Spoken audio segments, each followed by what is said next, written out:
Shakur has more to lose here. Shakur is the one that's thought of as, like you said, pound for pound number one day, maybe someday in the not too distant future. He's the favorite in this fight, bigger favorite than anything any of us anticipated, at, around 3.5 to 1. But Teo, look, what I look at here is I think Teofimo, yes, he's had problems, scares me for Teo, but I'm going to use your word, Max, fast twitchies. There is a scary theory in boxing right now, and it is not about knockout power or raw strength. It is about the idea of the impossible fighter. This is the type of fighter who does not just beat you.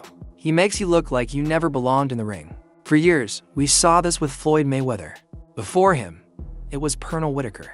And now, according to ESPN veteran and boxing analyst Max Kellerman, that role belongs to one man. How do you envision it? I mean, I'm sure you played it out in your mind a bunch of times already. Me just making a great fighter look average. That's how I see it. Are you gonna fight like the Zepeda way? Because that was the first time we see you fight like that. I can't tell you how I'm gonna fight. I fight different styles for different people.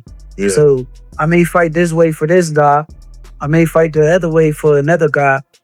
But my main objective is to get the job done. Shakur Stevenson. But here is what makes January 31st so interesting. This unbeatable ghost is stepping into the ring with a fighter who is known for destroying legends. Teofimo Lopez does not make sense on paper.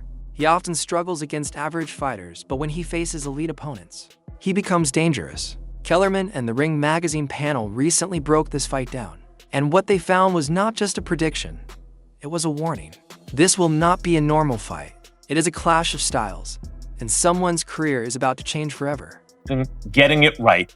The best fighting the best. Both fighters believe that this matchup settles the argument about who leads the new era. So what do we think of the styles matchup, guys? This is a high-speed chess match a la Sugar Ray Leonard or Pernell Whitaker, Leonard and Benitez, or Pernell Whitaker, Buddy McGirt, or is it a Jerry versus Jerry fight, right? Because no one wants to take the lead, or is it... Max Kellerman's main argument for Shakur is not just speed. His point is that Shakur has mastered a highly technical style. That makes him almost impossible to score against. Think about that. Losing a fight is one thing, but feeling like you cannot land a single punch is something else entirely. Kellerman compares Shakur to Pernell Sweet Pea Whitaker, a defensive genius who could stand right in front of you and still make you miss by inches. This is a low-risk, high-IQ nightmare. Shakur does not take chances or gamble. He breaks fighters down slowly. The panel explained that when defense and ring intelligence reach this level, the fighter stops being an opponent and becomes an unsolved puzzle. The scary part for Teofimo Lopez is that Shakur does not just want to win. Malik, I'll start with you. I think it's a very special fight. It's the type of matchups we always are acting for. When it comes to explosiveness, I would have to go with Teo. When it comes to actual rapid speed, I would have to go with Teo. But when it comes to body punching, when it comes to good timing, when it comes to craft, I would have to give all of that to Shakur Stevenson. What do you think, Doug? They're both boxers. I look at Stevenson as a versatile technician. I look at Teofimo. He's a boxer puncher, but his specialty is his counter punching. Listen, if Stevenson wants to be on his stick and move game, very difficult style matchup for Teofimo, and maybe not that entertaining to the fans. Because Stevenson's longer. Exactly. Stevenson's defense probably the best in the game, and he's longer. Great reflexes and timing, and so does Teo. That's why he's a great counterpuncher. But Teo's, he's a very special athlete, and as a competitor, he is one of those guys who saves his A game for a fellow elite opponent. That's when he really rises his game and shows us the Teofimo Lopez that everybody thought he was when he was a prospect. People used to look at him and say, oh, this guy is going to be the star in boxing. It didn't really play out that way, but every now and then he reminds us how special. He wants a shutout. He wants to embarrass his opponent by making him miss for 36 minutes. For Teofimo, who depends on rhythm and explosive counters, this is the worst possible matchup. How do you counter someone who is never there when you throw? This is where things start to get strange. Looking at Teofimo Lopez's recent fights, it would be easy to think he has no chance. He struggled badly against Sander Martin. He looked unimpressive against Jermaine Ortiz. There have been loud rumors that Teofimo has lost his edge, that his mindset is weak, and that pressure has broken him. Many fans have already written him off. Teo said that your defense isn't as elite as people think it is. It's impeccable, he said. I disagree with him, but he said he don't think it's as impeccable as people think it is. I mean, he ain't been in there with me to know whether how good it is. A good sparring ain't gonna tell. We did 3 rounds. That shit ain't. He couldn't barely hit me then. So I'm not taking nothing from the sparring, but he don't know whether how good I am. Like, you don't know how good my defense is until come January 31st.